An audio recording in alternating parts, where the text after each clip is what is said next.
Bob Keenan with Bob Keenan Photography, and this video is going to be a short review to supplement a blog I'll be writing about the Sigma 70mm f2.8 macro lens, my new favorite lens. Before I get into that, let me tell you how I got to this point.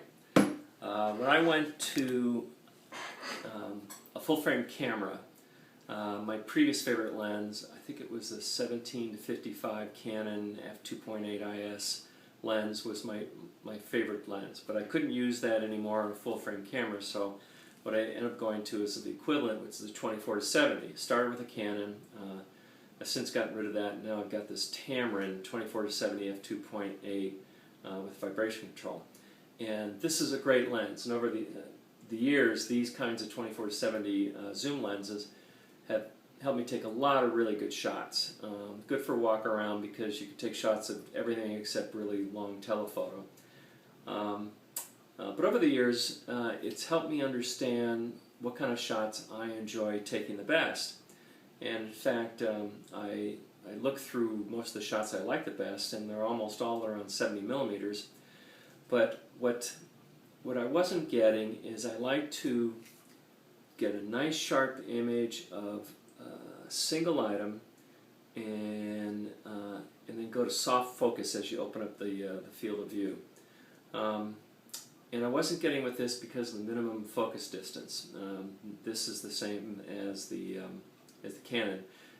For instance, the example I use is at the farmer's market. If there's a big bed of strawberries for sale, I would like to go in and take a picture of just that one juicy strawberry and then quickly go to soft focus out of that, but have a sea of strawberries behind it to give it some context. You can only partially do that with this in that because you can only get that close, you're going to end up getting pictures of several strawberries that will be sharp. And to me, that's not as effective as just having one pop out of the picture. So I was thinking, well, how do I do that? Well, I also had a 100mm Canon f2.8 IS, very good lens. I've taken a lot of macro shots with it, but the problem with this, two problems. One is not that big a one, but at 100mm, you've got to use a fairly fast shutter speed. The IS helps a lot with that. But it doesn't get me down into really low light conditions without really having to bump up ISO. But the bigger problem is at 100mm it really drops down the field of view, and so you really are focusing on the single thing you're taking a picture of, and then the background might be,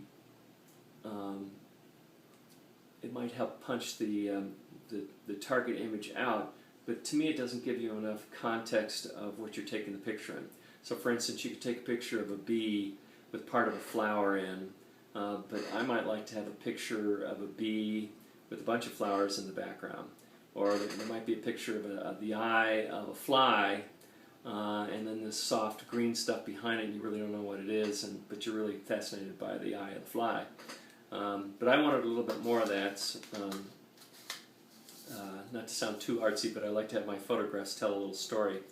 So how do I do that? Let me see. Macro, but the field of view is too small. 70mm is a good distance, but I can't get in close enough. Could there be a 70mm lens out there with a decent aperture, like f2.8, but have it be a prime and a macro? So with macro I can get almost as close as I want.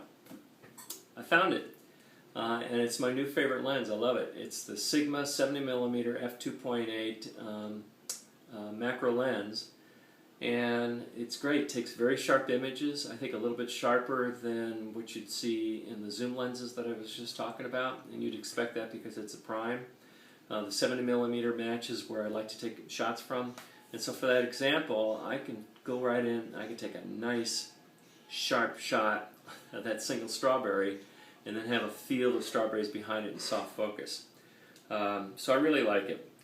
It's well made. It's just has a solid feel to it.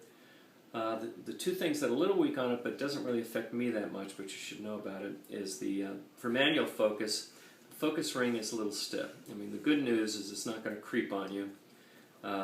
Bad news is as you move it, it wants to move further than you wanted to move it, and so it's a little bit tricky doing that. The other thing is autofocus is a little slow on it. You don't want to be taking pictures of birds in flight, but most of the stuff I'm talking about are images that are staying put. The other thing that's a little bit odd about it is, for some reason, they didn't put a typical hood on it, and instead they have a screw-on hood, and it's a metallic. Although after using it for a while, I kind of like the look and feel of it. Sometimes it's a little hard to get on. The other thing is that a filter doesn't fit easily on this, but with the hood on, you can put a filter right out here.